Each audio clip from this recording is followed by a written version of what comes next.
ரொம்ப நாளாக வீரலூருக்கு வரணும்னு ஒரு ஆசை இருந்துச்சு. ஆனால் வீரலூரே சென்னைக்கு வந்தது மிக சிறப்பு. எல்லோரையும் வீரலூரில் கூட எல்லாரையும் வந்து பார்க்க முடியாது. ஆனால் சென்னையில் நீங்கள் எல்லோருமே வந்தது உண்மையிலே. நான் இது வரைக்கும் வீரலூரில் எவ்வளோ பங்கு சாமியார் இருந்திருக்காங்க. ஆனால் இதை மாதிரி ஒரு புதுமையான ஒரு பங்கு சாமியார் இது வரைக்கும் பார்த்ததில்லை.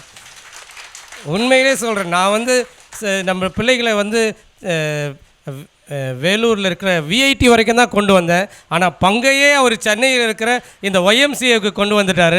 உண்மையிலே அவரை பாராட்டுறேன். உண்மையிலே ஃபாதர் அலெக்ஸுடைய படைப்பாற்றலும் அவருடைய இந்த பணி ஆர்வமும் உண்மையிலே எனக்கு மிகுந்த ஒரு மகிழ்ச்சியை தருகிறது. இன்றைய தினம் இந்த புத்தகத்தை வெளியிடுகின்ற வேளையிலே ஒரு அருமையான புத்தகத்துக்கு தலைப்பு யார் தேர்ந்தெடுத்தாங்க தெரியல. உண்மையிலேயே இதை மாதிரி ஒரு அருமையான தலைப்பை கேள்விப்பட்டதில்லை. இத்தாலியிலிருந்து இந்தியா வந்த இத்தாலிய சித்தர் என்று சொல்லியிருக்காங்க. அவர் எவ்வளோ போதகர் சொல்லியிருக்கலாம், அருட்பணியாளர் சொல்லியிருக்கலாம், அல்லது எவ்வளோ பேர் சொல்லியிருக்கலாம். ஆனால் சித்தர் அப்படின்னு ஏன் உண்மையிலே பேர் வச்சாங்க தெரியல. சித்தர்களை பற்றி நம்ம கேள்விப்பட்டிருக்கோம். குறிப்பாக வீரலூர் பகுதியில் நமக்கு பக்கத்தில் பர்வத மலை இருக்குது, அங்கே சித்தர்கள் இருக்காங்க. சித்தர்கள் பற்றி நிச்சயமாக நம்ம கேள்விப்பட்டிருப்போம். சித்தர்கள் வந்து ஒரு முக்கியமான ஒரு வாழ்க்கை முறையை கொண்டவர்கள். அவருடைய வாழ்க்கை முறை எப்படி இருந்ததுன்னா, மண்ணகத்தை விண்ணகமாக மாற்றியவர்கள், மண்ணகத்தை சொர்க்கமாக மாற்றியவர்கள் தான் சித்தர்கள். அவருடைய வாழ்க்கையும் அவருடைய செயல்பாடுகளும் அவருடைய சிந்தனையும் எல்லாமே ஒரு மாறுபட்ட ஒன்றாக இருந்தது. அந்த ஒரு சித்தர் நிலைக்கு நம்முடைய தந்தை வில்லனோ அவர்களை அதை ஒப்புமைப்படுத்தி பார்ப்பதே ஒரு அருமையான ஒரு சிந்தனை. அதிலும் குறிப்பாக சித்தர்கள் ஒவ்வொருத்தரும் ஒரு மாதிரியான சித்தர்கள். சில சித்தர்கள் மௌன சித்தர்கள், பேசவே மாட்டாங்க. சில சித்தர்கள் அவர்கள் பாடல்களை எழுதுவார்கள். சில சித்தர்கள் பல்வேறு விதமான மருத்துவ முறைகளை மேற்கொள்வார்கள். ஆனால் தந்தை வில்லனோவா அவர்கள் எல்லா சித்தர்களையும் அடக்கிய ஒட்டுமொத்த ஒரு அற்புதமான செயல்பாட்டு சித்தர். சில சித்தருங்க ஒரு சில காரியங்கள் தான் செய்வாங்க, ஆனால் செயல்படும் சித்தராக வாழ்ந்தவர் தான் நம்முடைய தந்தை வில்லனோவா. உங்களை எல்லாருக்கும் தெரியும், நிறைய பேருக்கு வில்லனோவா தெரியும். வில்லனோவா வாழ்ந்த காலத்திலே மக்களுக்கு அவருடைய பெயரை கூட உச்சரிக்க முடியாது. நம்முடைய கிராமத்தில் ஃபாதருடைய பேர் என்னன்னு சொன்னால், அவரை வந்து ஒன்று வெள்ளக்கார சாமியார்னு சொல்லுவாங்க, அப்படின்னா மறு சாமியார்னு சொல்லுவாங்க. அவருக்கு வந்து வில்லனோவாவுக்கு ஒரு மறு இருந்தது. பெரியவங்களாம் நம்ம இந்த தலைமுறையெல்லாம் பேர் சொல்லிடுவீங்க. இதுக்கு முன்னால் பெரியவங்களாம் போய் கேட்டால் மறு சாமியார் எனக்கு முதல்ல புரியல, யாரா அந்த மறு சாமியார்னா. அப்புறம் மக்களிடம் கேள்விப்பட்டது அவருக்கு இங்கே ஒரு பெரிய அப்பொழுது அவர் வாழ்ந்த காலகட்டம் 75 ஆண்டுகளுக்கு முன்னால். அவர் 49லேருந்து 88 வரைக்கும் போலூர் வீரலூரில் வாழ்ந்தார். 49லேருந்து 69 வரை போலூரிலும், 69லேருந்து 88 வரை வீரலூரிலும். அவருக்கு அந்த விபத்து ஏற்படாமல் இருந்தால் இன்னும் பல ஆண்டுகள் அவர் வாழ்ந்திருப்பார். இந்த ஏறக்குறைய 39 ஆண்டுகள்.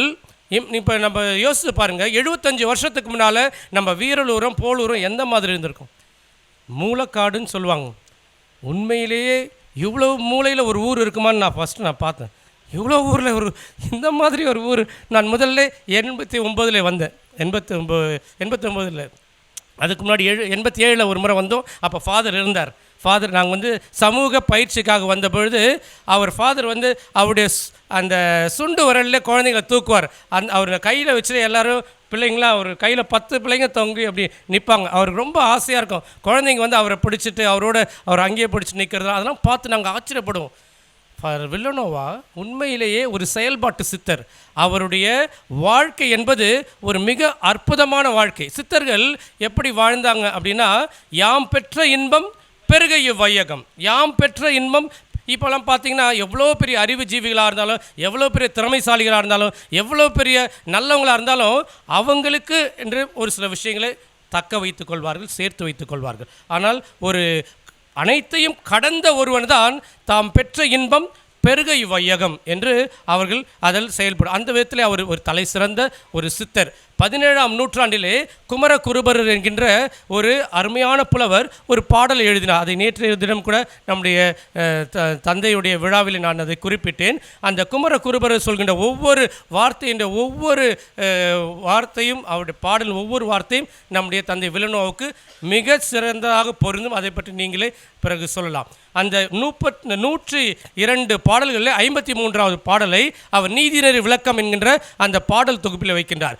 அவர் மெய்வருத்தம் பாரார், பசி நோக்கார், கண் துஞ்சார், எவ்வொரு தீமையும் மேற்கொள்ளார், அவர் செவ்விய அருமையும் பாரார், அவமதிப்பும் கொள்ளார், கருமையே கண்ணாயினார். தன்னுடைய வாழ்க்கையிலே தன்னலமற்ற ஒரு தூய்மையான புனிதமான வாழ்க்கை வாழ்ந்தவர் தான் நம்முடைய பாசத்திற்குரிய புனிதமான தந்தை வில்லனோவா. எந்த காலகட்டத்திலும் தனக்கென்று தன்னுடைய சுயநலத்துக்காக எதையுமே பார்க்காத ஒரு துறவியை பார்ப்பது என்பது மிகவும் கடினம். 2000 ஆண்டுகளுக்கு முன்னால் திருவள்ளுவர் ஒரு துறவி எப்படி இருக்க வேண்டும் என்று ஒரு அழகான குறளை எழுதினார். குறள் எண் 350. அதில் அவர் எழுதுகின்றார், பற்றுக பற்றற்றான் பற்றினை, அப்பற்றை பற்றுக பற்று விடற்கு. பற்றற்றவனை மட்டுமே பற்றிக்கொள், பற்றற்றவன் என்பவன் இறைவன் மட்டும்தான். அந்த இறைவனை மட்டுமே நீ பற்றி கொள்ள வேண்டுமென்றால் மற்ற எல்லா பற்றுகளையும் நீ விட்டுவிட வேண்டும் என்று ஐயன் திருவள்ளுவன் சொன்ன அந்த கருத்தை தன்னுடைய வாழ்க்கையிலே 100% வாழ்ந்தவர் தான் நம்முடைய பாசத்திற்கு தந்தை வில்லனோவா. எந்த ஒரு வெறுப்பும் இல்லாமல் எல்லா மக்களுக்குமே அவர் பணி செய்தார். உங்களுக்கு எல்லாருக்குமே தெரியும்.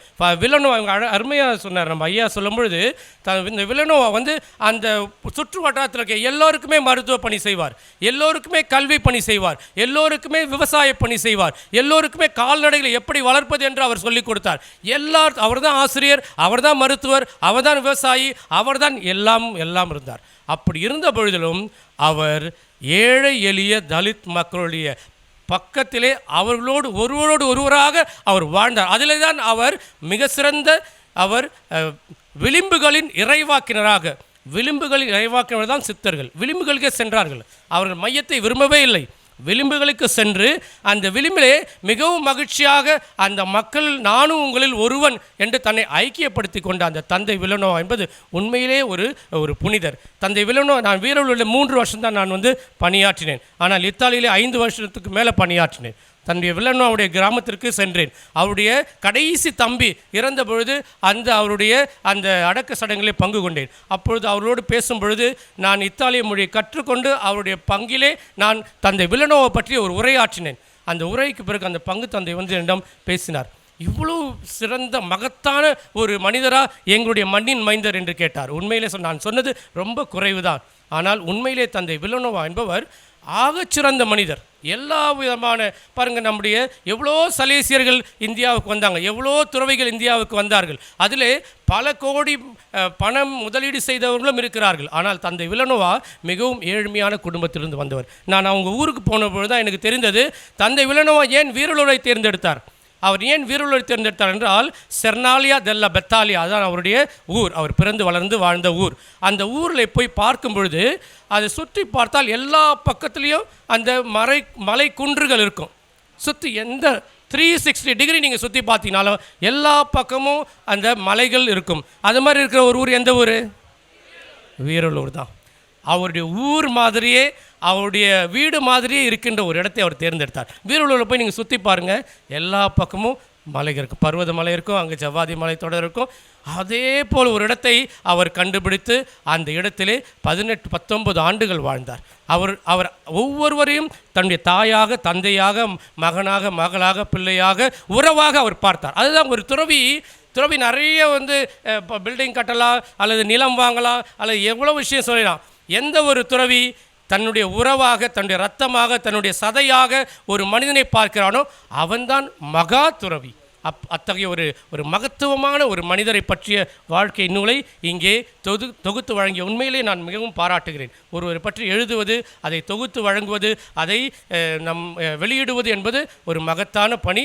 இந்த முயற்சி எடுத்த ஒவ்வொரு நண்பர்களையும் நான் உண்மையிலே பாராட்டுகிறேன், வாழ்த்துகின்றேன். தந்தை வில்லனோவா போல நாம் ஒவ்வொருவரும் வாழ வேண்டும். தந்தை வில்லனோவா போல நாம் ஒவ்வொருவரும் நம் இறைவனை நாம் பற்றி கொள்ள வேண்டும். மற்ற அனைத்தையும் நாம் விட்டு விடும் பொழுது, இறை பற்றோடு வாழும் பொழுது, மனித நேயத்தோடு வாழும் பொழுது உண்மையிலேயே அவருடைய உண்மையான மக்களாக நாம் வாழ்வோம். அவர் நம்மிடம் விதைத்த அந்த விசுவாசம், நம்மிடம் விதைத்த நம்பிக்கை, நம்மிடம் விதைத்த மனித நேயத்தை ஒவ்வொரு நாளும் நாம் வாழும் பொழுது உண்மையிலேயே அந்த தந்தை வில்லனோவாவுடைய சித்தர் என்கின்ற அந்த நிலையை நாமும் ஒவ்வொரு நாளும் நம்முடைய வாழ்க்கையில் பறைசாற்றுவோம். உங்கள் அனைவருக்கும் என்னுடைய வாழ்த்துக்கள், பாராட்டுக்கள். எனக்கு இந்த வாய்ப்பு அளித்த தந்தை அவர்களுக்கு என்னுடைய நன்றி.